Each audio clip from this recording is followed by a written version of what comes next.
So how did I, the king of introverts, land my first few coaching clients without posting endlessly on social media?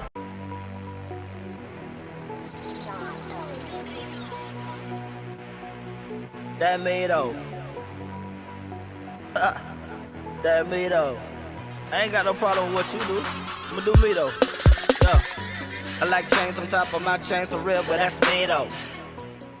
Okay, hello everyone. My name is Timothy Flemming Jr.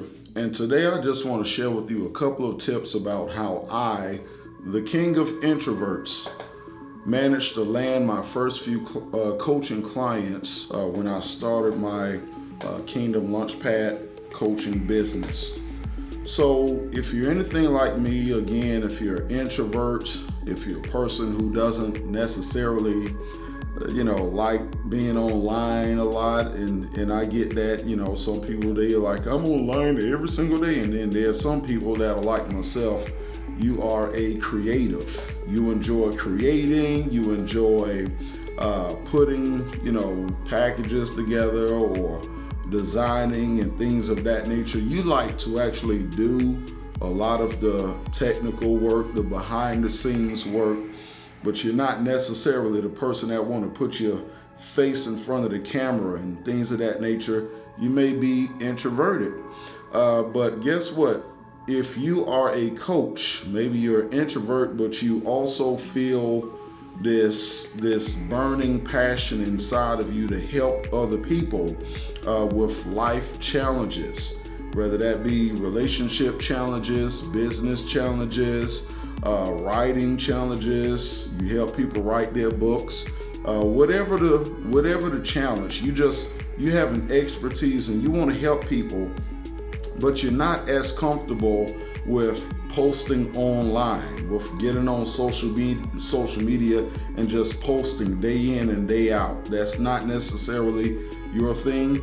Well, you can get clients for your coaching business. You can find people and begin to serve them and work with them. And I'm talking about paying clients without posting endlessly on social media.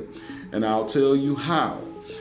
First and foremost, if you're going to attract prospects, if you're going to attract clients to you, if you're going to attract paying clients, the first thing that you need to do is you need to have a clear proposition. In other words, what do you have to offer? What can you do for another individual? What result can you get for someone else?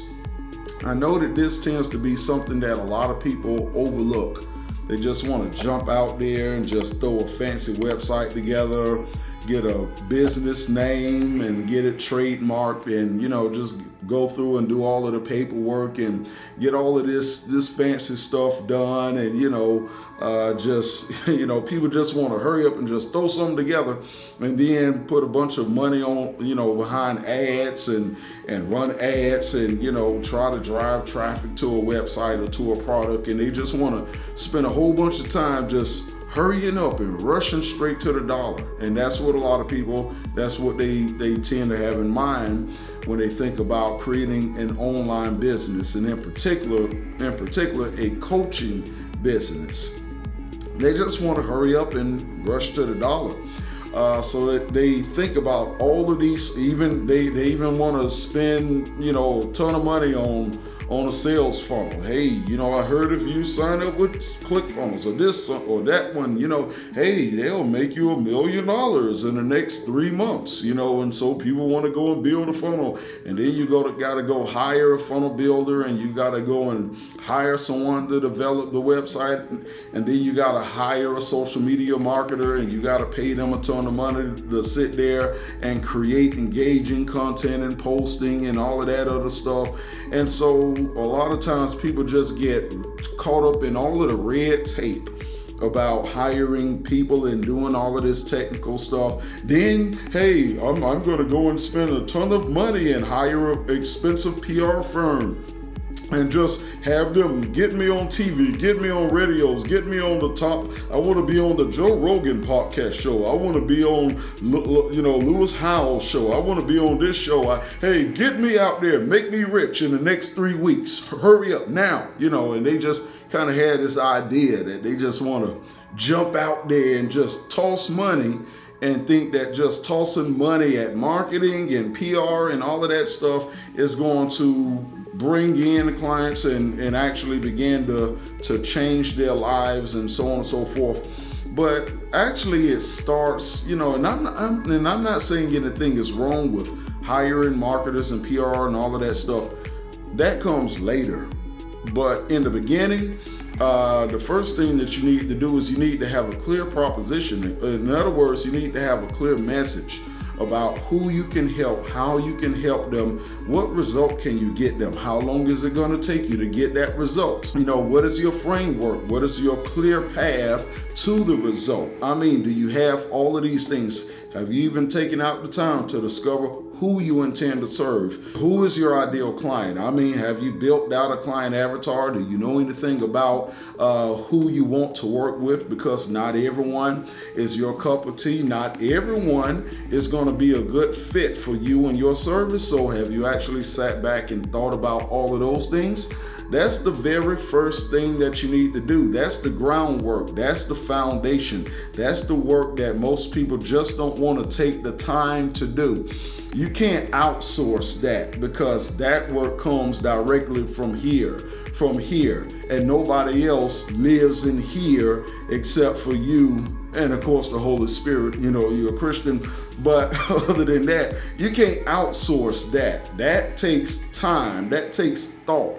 You have to be methodical about that. You have to actually sit down and think about your pet peeves, your strengths, your weaknesses, your proclivities, your desires, your wants, your needs. You have to actually sit down and actually lay all of the cards out on the table to find out what kind of person you want to work with. What is it about them, that attracts them to you and would make you attractive to them as far as a business relationship? You have to actually sit down and think about your entire framework, your step-by-step process of getting the result. How long is it going to take? All of that stuff, that's the groundwork. And then on top of that, you have to turn around and take that information and package it into a beautifully crafted message that actually resonates with the person that you're trying to attract to your business. And the truth be told is that's the groundwork, and that kind of work doesn't happen overnight. It doesn't happen overnight. Sometimes you'll find yourself kind of tweaking the message here and there, making sure that the right pain points and everything else is really resonating. And that usually takes a little bit of thought. That's the thought process that takes a little bit of time. But once you have the foundation, now the rest of the stuff, your website and funnels and all of that stuff, that's fine. But when I first started out, I didn't have a funnel. Of course, I've always had a website. I actually designed websites, so quite naturally. But I didn't have like the funnels and all of that other stuff. I didn't have a landing page, didn't have a sales page, didn't have all of that stuff. I just had a very clear idea in mind of who I wanted to work with.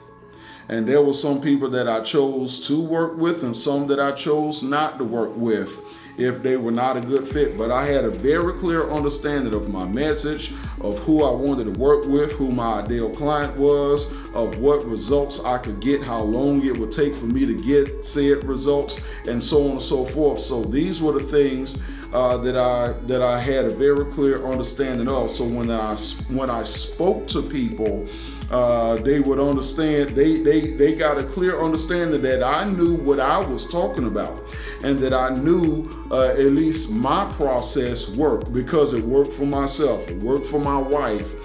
So I'm like, okay, I can tell you what I did. I can tell you what my wife and I did, and I was able to articulate that confidently, which instills confidence in the people that you're talking to. If you don't even know where you're going, you don't even know what what you have to offer, how can anyone else trust you? I mean, that's the very first thing.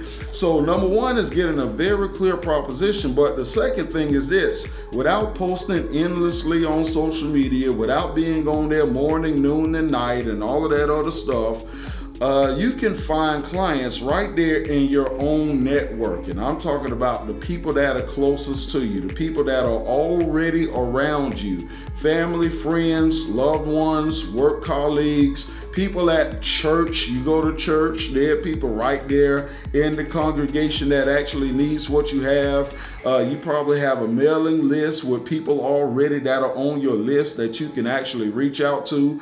And that's actually how I got my first couple of clients. I didn't get my clients by posting endlessly on social media. I actually got clients by emailing everyone that was on my mailing list. All of my past publishing clients, I started shooting emails to them, letting them know, hey, I got this brand new service. I'm working with people now, helping them to convert their books into online courses and coaching programs.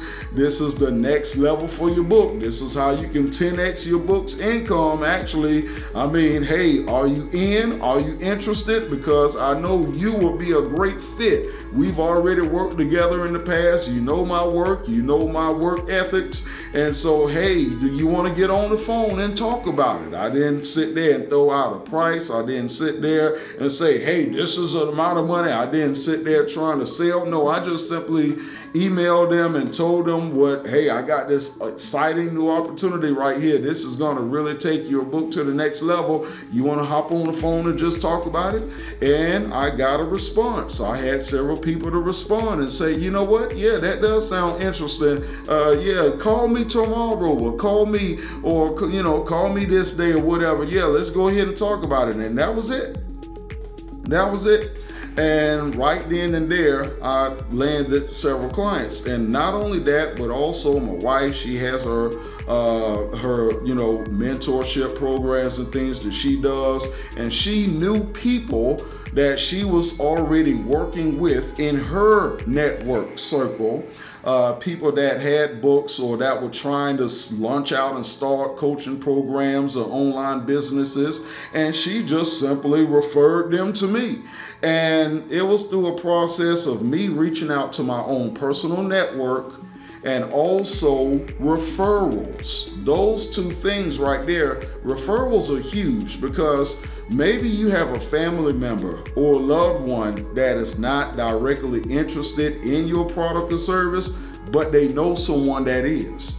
And you can go to them. In fact, this really works beautifully. You can actually email the people on your email list and ask them, hey, I got this exciting new business that I just developed. I'm helping people with their relationships. I'm a communications coach specializing in helping people to navigate the hurdles of communication, especially those that are dealing with past trauma issues. I got this new program where I help people that are dealing with trauma, that are having communication issues in their relationship, and that communication is straining their marriage and causing them to teeter on the edge of divorce.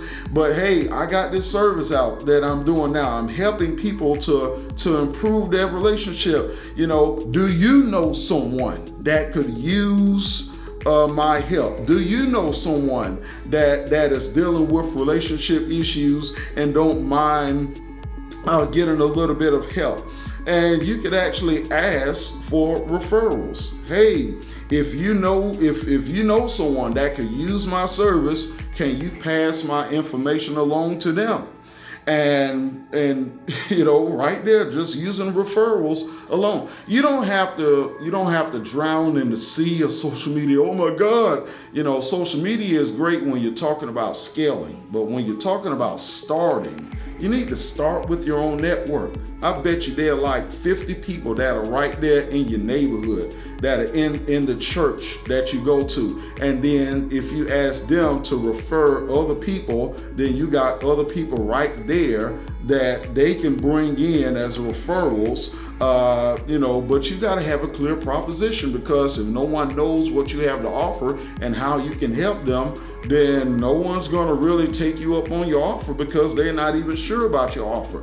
So there are already people right there in your mix, in your friend circles, in your organizations that you are a part of, in your networks at your church, and your networks at school, in all of these different environments that you hang out in. There are already people there. And sometimes you don't have to go up to each person individually. You can go up to one person and ask them to pass your information along as a referral. And if you really want to sweeten the deal, and this is how I helped to grow, this is how I grew my book publishing business, you actually offer a referral fee to the people that help bring business to you. In other words, if you bring somebody, then you get a percentage of the cut.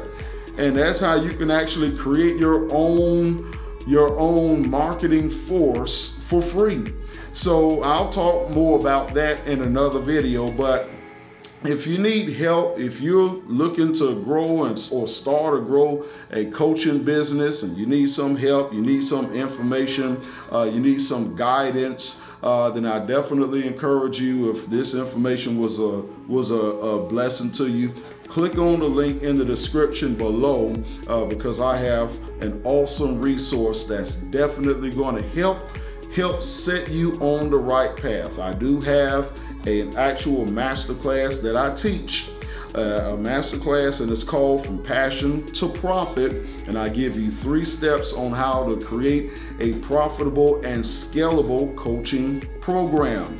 So you definitely want to take advantage of that. It is free, but you do have to register, so you can click on that in the link below. And I'll see you in the next video.